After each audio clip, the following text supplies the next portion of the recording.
So, hello everyone. Welcome to another indie author interview. I am joined today by Mackenzie Hill, who is an up-and-coming new author. So, thank you so much for taking the time to join me today. Of course. All right, so let's just jump right into it. All So, right. tell me a little bit about your path to publication and when you decided that you wanted to be a writer. So, ever since I was a little kid, I've always been told to get my head out of the clouds because I was constantly in there making up stories. My cousins and I would always like make up these little skits for our family on Christmas time. I was always like the ringleader. I was like, no, no, no, we gotta do it this way so we can do it this way, this way, this way. Mm, Um, and it just like slowly progressed. And I ended up getting into writing like fan fiction back in like high school around TV show Teen Wolf. And I love Teen it Wolf. it was my favorite show. Like I was talking to my younger coworker yesterday. She's like about 15, 16, and my other coworker is like 30, so she's around my age. And we were like fangirling about it. And she's just like, "What's Teen Wolf?" I was like, this was before your time, child. But so I started writing fan fiction around there, and a lot of my friends loved what I was reading. And then as I got older, I just kept writing like random little things. When COVID hit, I joined TikTok because I was like, I feel like that's when TikTok kind of like skyrocketed. Mm-hmm. Was when COVID happened. A lot of people that I met started TikTok with COVID. And I, as a theater minor, I loved making like costumes, makeup, and skits. So I just went onto TikTok and started doing that, and started building these storylines with these like original characters, and it just got more and more up there. And then come August 2020, I had recently found my father at that time through Ancestry DNA. And August 5th, I lost him to cancer. And it was in the middle of COVID. So it was during that time where I couldn't even leave the state because all the borders were closed. Mm-hmm. So I unfortunately lost him, and I couldn't even get to say goodbye to him because unfortunately he suffered from stage 4 lung cancer that Mm-hmm. got so aggressive that it went up into his brain. So he no longer could speak or move or do anything like that.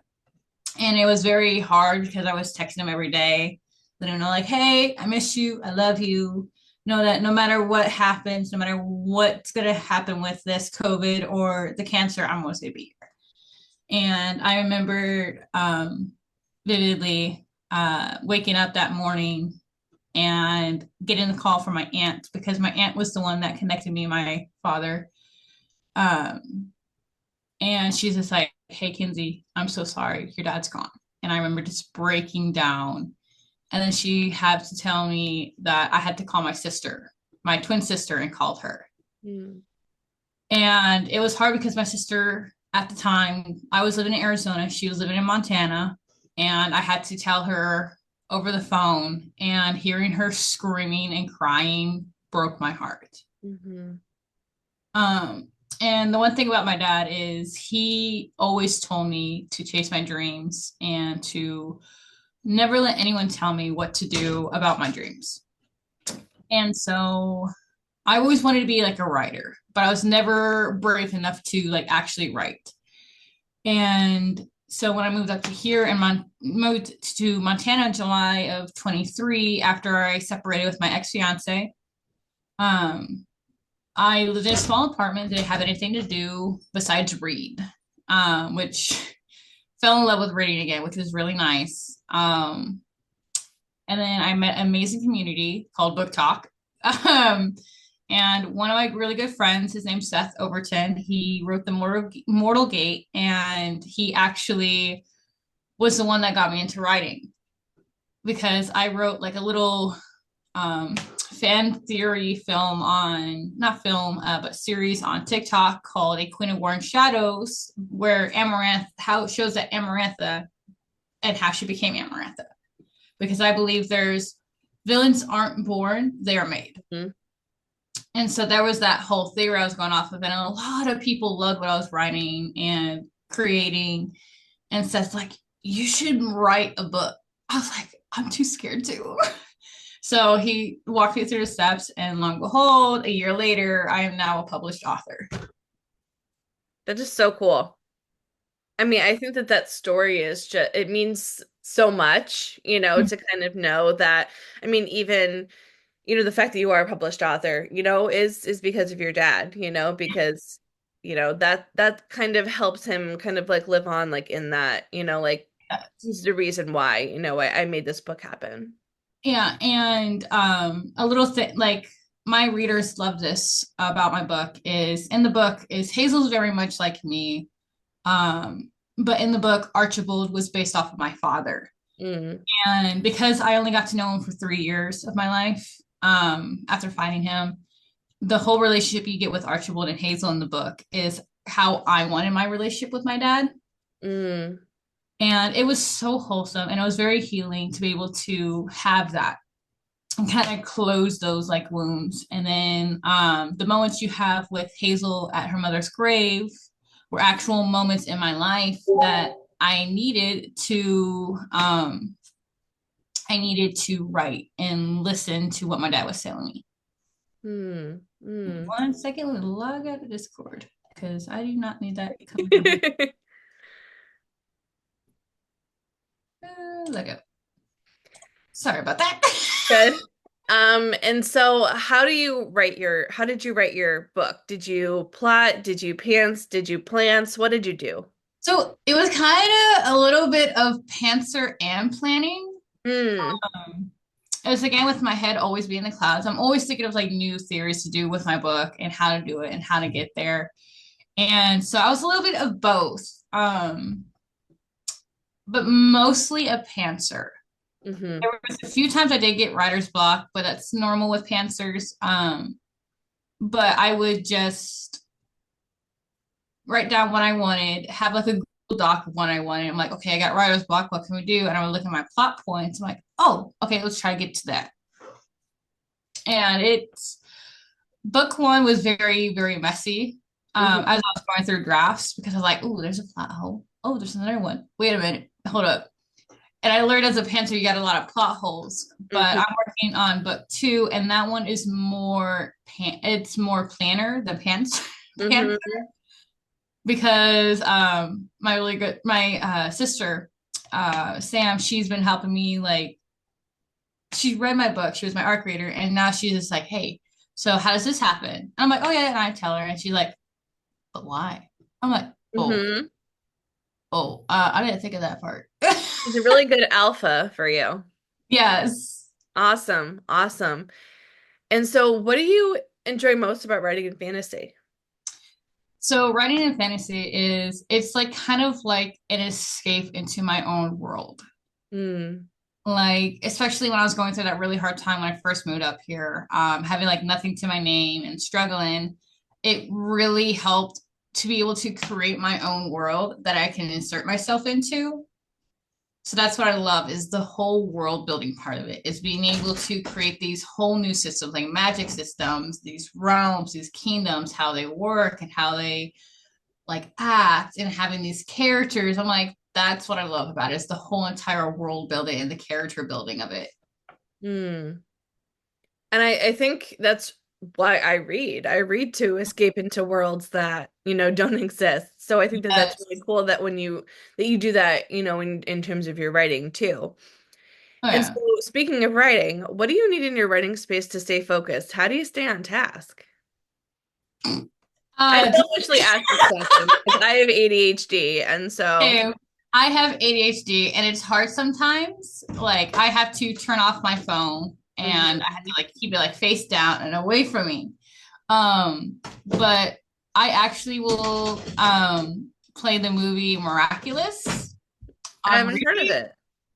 It's a really I have a few nieces and they love Miraculous Ladybug and I was sat down with my niece and she's like, let's watch Ladybug. I was like, okay, this could be some stupid little kiddie show, but okay. No, I got hooked. Um, and now I like when I was like writing book one, I always have like a movie playing in the background to keep me focused. And it's kind of weird. I guess it's because of the ADHD. Like you got something on going on here and it's over here, and it kind of helps with the background noise. Cool, cool. And so what is your kryptonite as a writer? What gets in your way? Electronics. If I like, I'll get distracted because I have to log out of everything on my computer, like my Discord, um, my like I had to have everything shut off and like no notifications because if I see it, I would be like, oh, go type real quick, then come back, and then I lose focus. I'm like, oh, yep, there it goes. So electronics are my kryptonite, even though I had to rely on them every day. It's funny how it's a catch 22. In some ways, it's really great, and some days it's not. Oh yeah. So let's dive into talking about your debut novel, right? Court of Ivory Feathers. So if you had to describe your book in one sentence or less, what would that sentence be? Ooh, I'm gonna have to use the sentence that my alpha reader did, and it's blood of ash meet from blood of ash meets throne of glass. I like that. I mean, that sounds really good. And it's funny because I never read From Blood and Ash.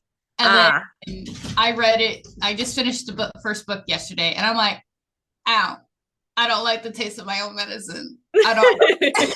I I don't. haven't finished all of them. I think I've read the first three, and that I don't believe I don't know if they were trad published at that time or if I just started them and they just got bigger now.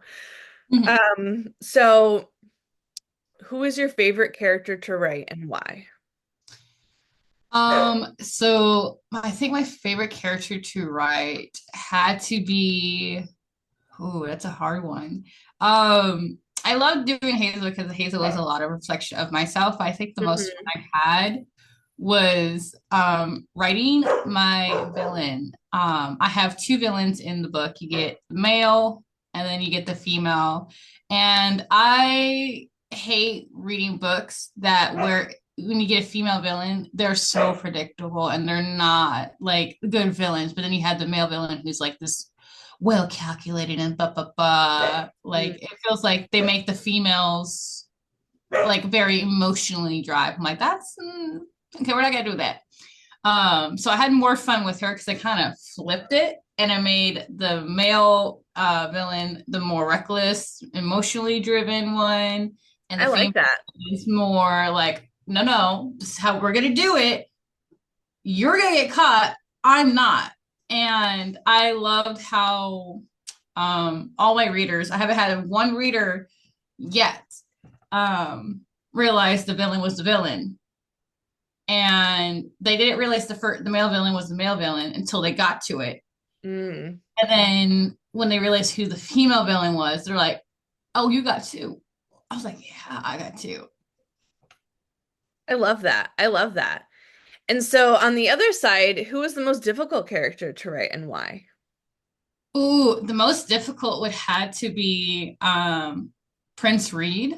Reed is this little boy in the book. He's the wholesome, soft character that we all need in our lives. I had a lot of fun writing him, but it was also very challenging because I'm like, okay, this little boy is 10. We cannot make him too kiddish and we cannot make him too old. Um, I think like one of my favorite traits with him is he does have that childish aspect of him, but he's also kind of like guarded in a way because of his father. And I think like the favorite moment I wrote with him was him meeting Hazel, and Mm. he like came up with a tray of pastries, and he's just like, I didn't know which one you liked, so I got them all. And she's just like, what's your favorite? He's like, that one. And so they like split in. He's so wholesome about the entire thing. And it just a awesome, like I just love him to death. And I had a reader literally like text me. She's like, I swear if you do anything to read, I will unalive you. I could not hurt little Reed. It's really cute. And so you were talking about like a favorite scene with Reed, but generally, do you have a favorite scene in your book or a favorite quote? Oh, I would have to say my favorite quote from the book was something that was very emotionally driven when I wrote it. Mhm. Um, and it was along the lines of everyone has that line like from Sarah J. Maas, "You do not yield," or um, what's another one? "You do not yield, light it up," and then what was the other one? "Look to the stars," Hmm. from Sarah J. Maas. Hmm. Um, I did not have the greatest relationship with my mother.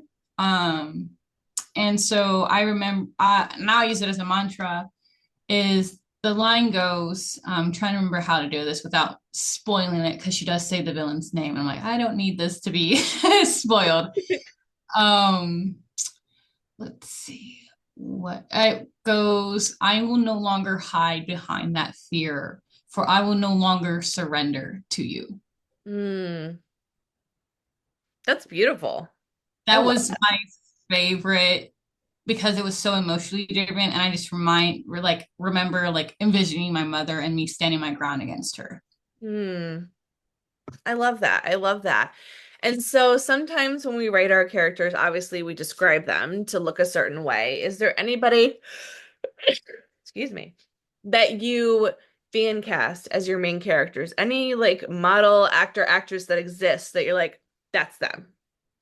Yeah. Other than Hazel, Hazel's you in some ways. So Surprisingly, when I was writing Hazel, I wasn't imagining myself. I yourself. was actually imagining Freya from The Witcher as Cersei. Yeah. Not Cersei, Suri. I don't know why. Yeah. Cersei. My gosh, wrong fandom. So for Hazel, it would definitely be Siri from Siri from The Witcher. For Atticus, it was Thomas Doherty. He's very well known for playing Hook in The Descendants. But when I Ah, I haven't seen The Descendants. I need to. I really want to because I love Disney, it's but I don't oh, know. I I love it. hate him. Is for Atticus, it was definitely Thomas Doherty, but more from The Invitation, the horror movie The Invitation. He did really good in that one. I think I've seen that. Yes. For Kingsley, who Kingsley, I would have to say like, oh, what is his name? I cannot even think of his name. I'm drawing a blank on his name. I can see him in my. We'll move on. For Archibald was actually I did see parts of my dad, but I saw a lot of Brahm from Aragon, Mm-hmm. and then our next Stella, who is like the badass of the book. She's known as the White Dragoness. I saw Daenerys Stormborn the entire time I was writing it. She very much has that like, oh, I'm gonna mess you up in a most polite way. Mm, Um, for Sylvia and Arabella, Sylvia was very much like Queen Mary from Reign, yes. Oh, I and love that movie scene. Susan from Narnia. Ah. Mm-hmm. And for the love of me, I cannot ever get this man out of my head. He just plagues my entire life. Um, for Gabriel, which is the Fey King that you meet in the very beginning of the book, in the prologue, and then at the very end.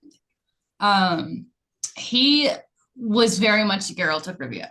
He was very much a Geralt of Rivia. And then But like the Henry Cavill.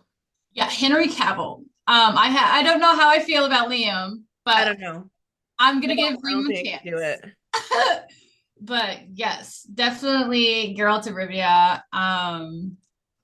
The Queen from Snow White and the Huntsman Yep. as Asteria.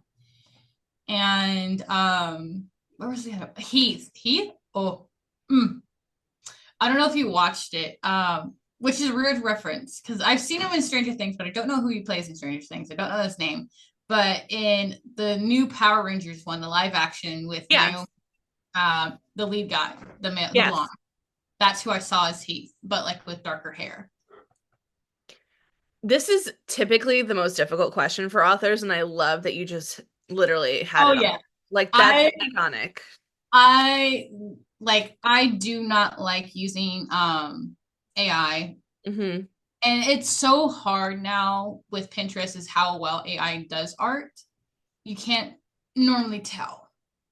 And you have to really, really look. And I'm like, you know what? I'm gonna be on the safe side. I'm just gonna use actual actors. So I Hmm. went on Pinterest and did a whole through went a whole like deep dive. I was like, okay, this one looks like that one. That one looks like that one.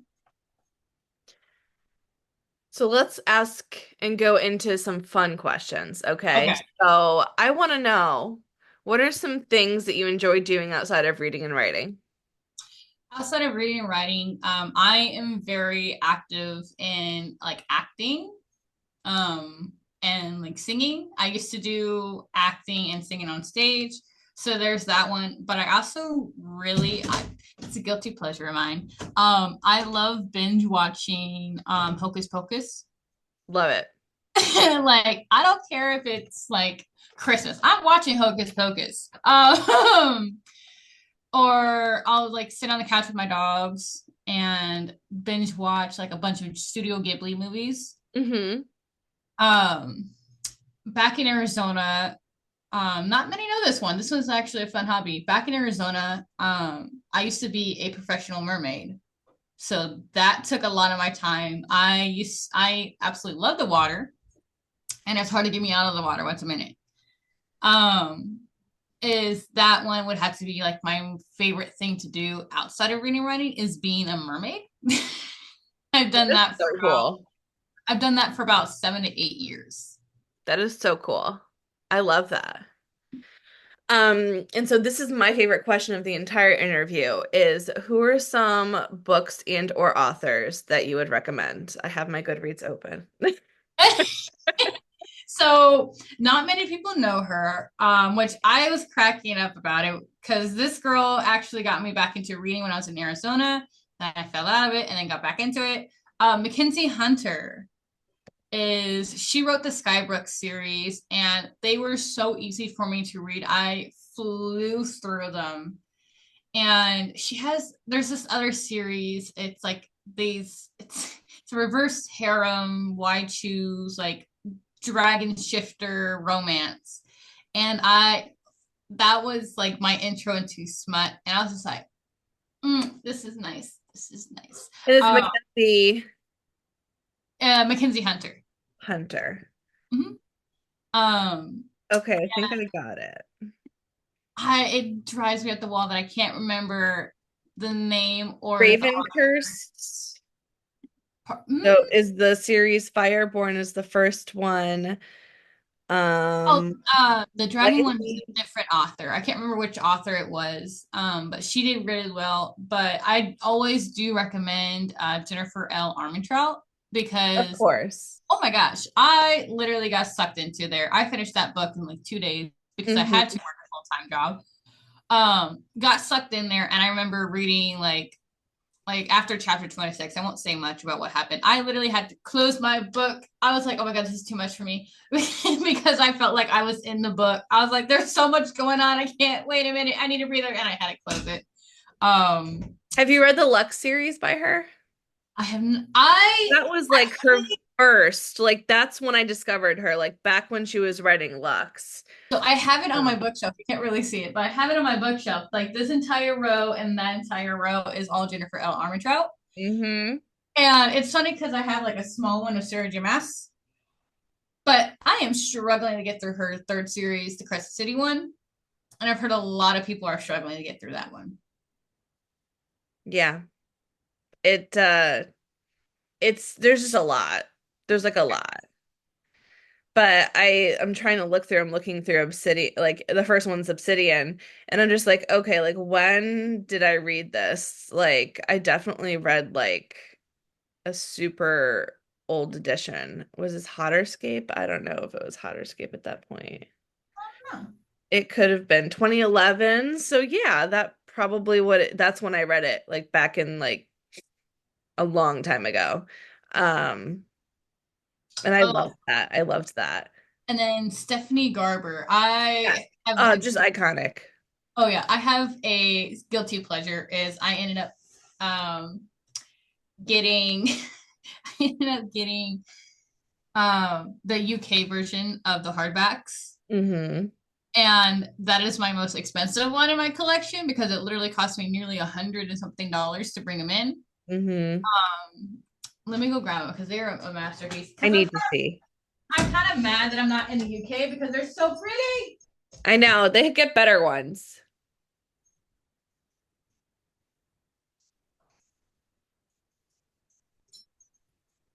Out. Come on. Come on. Hazel, go. Go. Hazel, go. I think I Yes. see a cattle dog. You do. It is. I do have a blue. Okay, I can show you that because it technically is related to blue. Come on. Up. I love Bluey. Hi, guys. So this is Hazel. She is my 10-month-old blue healer. And I did name her Hazel because when I got her was like right when I finished my final draft. That's so cute. But she is a menace of society. All right, so these are like my guilty pleasures. Is so there's Oh my gosh. I'm gonna freaking take the freaking setting off where it's not so blurry. Oh, I don't think I can. Okay. But you can kind of see. There you go. Oh wow. And it has on the back. But I think this is I my favorite. loved those. I listened to those back to back. Oh, I love them. I listened to them while I was at work. Because I sadly work a mundane job, as I call it. But like this was my favorite aspect. Oh, the naked hardback is just. I love the gold foiling and then the gold foiling. Mhm. And my friend Ash was the one that got me on the series. And I literally saw I saw Ash having these. And I was like, I want them. Give me. And they're like, oh, these are your UK version. I'm like, I want them. How do I get them? And so have you read Caraval? I have it on my TBR and I have Okay. not started it yet. Caraval is even better. I think this one was like my favorite out of the series was because one, the cover Mhm. is gorgeous, but it says made the best villain win because there's 3 in here. I'm like, oh, I love it when there's more than one villain, but also like Oh, I'm obsessed with this cover. that is so cool. So those are like my guilty pleasure. I always recommend Stephanie Garber because I was told there was no spice, and I was like, I don't think I could read it. Hmm. I read the first book in a day, and I finished the 2 books like in a day because I was I love that. back in their little sleeves. And so, Mackenzie, if you had to give advice to either a younger you or an aspiring author, what advice would you give them? An advice I would give a aspiring author is something I wish I was told. Well, I was told, but then I didn't take in consideration. That's where it kind of sucked. Um, is an advice I would give a aspiring author would be don't try to rush the process. I unfortunately rushed my process, and there was a lot of issues. There's a lot of plot holes. There's still like there's even issues that I found in the final draft that I'm still fixing today. Hmm. So I always tell aspiring authors, don't rush the process. Is you write if you rush the process, then you're gonna lose your love for it. Is there's a 2 month solid period where I just didn't want to write anymore Mm. because I was just rushing myself and trying because I set a deadline for myself before I even finished my first draft. And so it's don't rush the process. It's okay to have errors in your first draft. Don't edit as you go because you're just going to be stuck editing. Write it out, get through it, then you can go into your editing. Something I learned as well when it came to like reading teams is I had a rough time with my reading teams is get your first draft going, finish it, then reach out to an alpha team and choose people that you trust will give you actual constructive criticism and not just try to take over your book. Um, and for your beta team, be very careful who you pick as well. Make sure it's people that you do trust too, because you don't want your book accidentally being leaked. And then for your ARC readers, pay attention to what other people say about the ARC readers, because unfortunately I picked up an ARC reader, and I sent them the document after they signed the contract, and they did not read. They literally just wanted a free copy of the book, and then they blocked me, even though I was just like, hey, I need to know like what you thought, what was your idea, like what was going on, so that way, because all my teams, they always come to me and they let me know what's going on, so that way I could either one, fix them, or two, if I really like what they said, I can make it a marketing thing. But the ARC reader, I kept asking them, what's your favorite thing, because they left a review on my Amazon, and it wasn't even a review, it was more of, oh, I watched this person like write this book and it was great. That was the review. Hmm. And so always be careful who you pick on your entire reading team.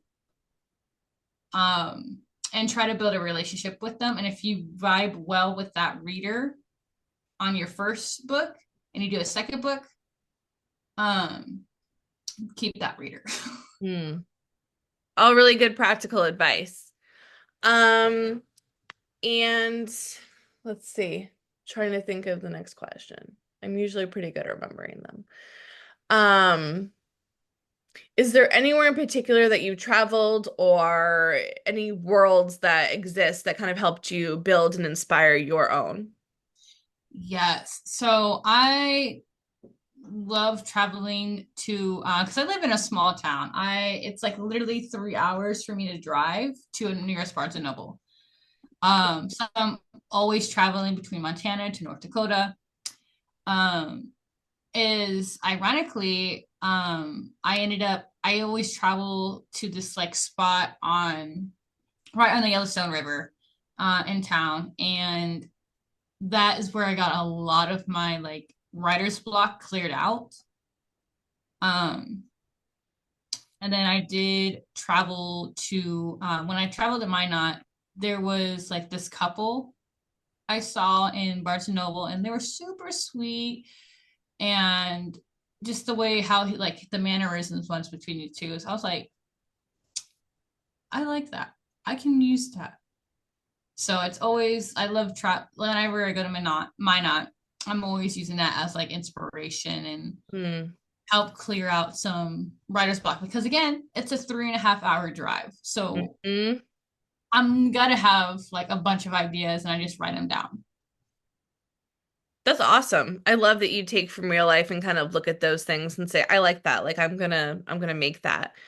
And then the last question is, do you listen to music while you write? And so we talked about how you watch movies, but is there music? Do you have a playlist for your book?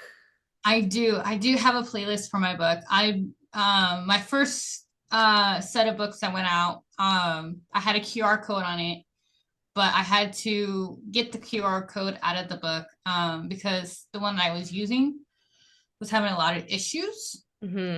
I had a bunch of readers like messaging me like saying, "Hey, the QR code's not working anymore." I'm like, "What? What?"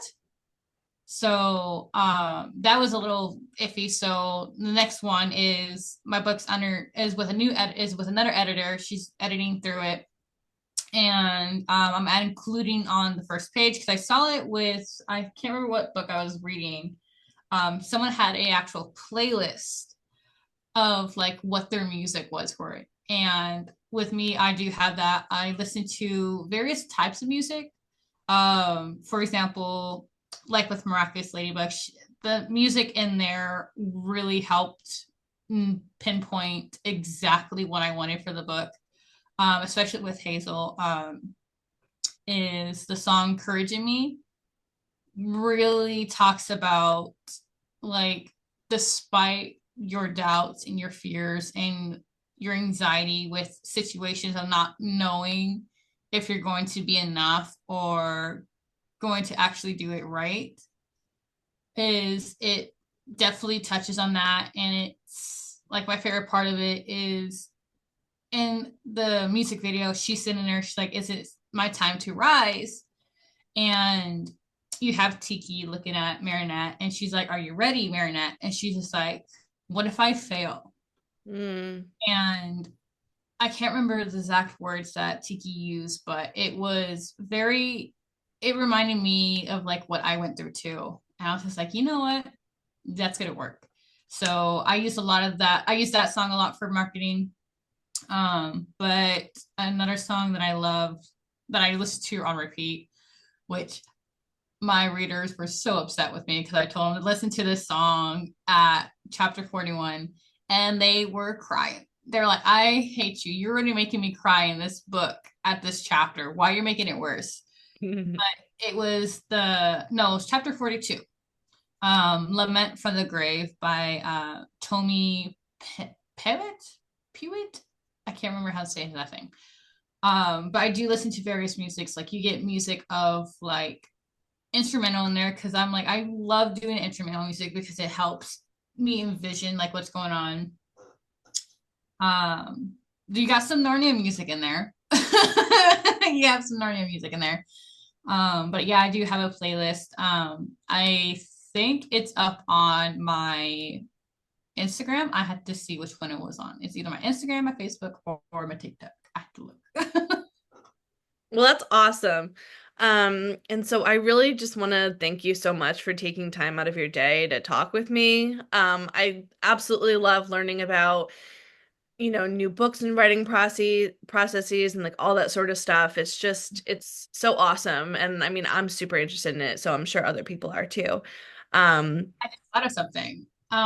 Something that can help aspiring authors is mm, it sounds weird, but it helped me tremendously. Is I call her my book dealer. She got me this thesaurus, mm-hmm.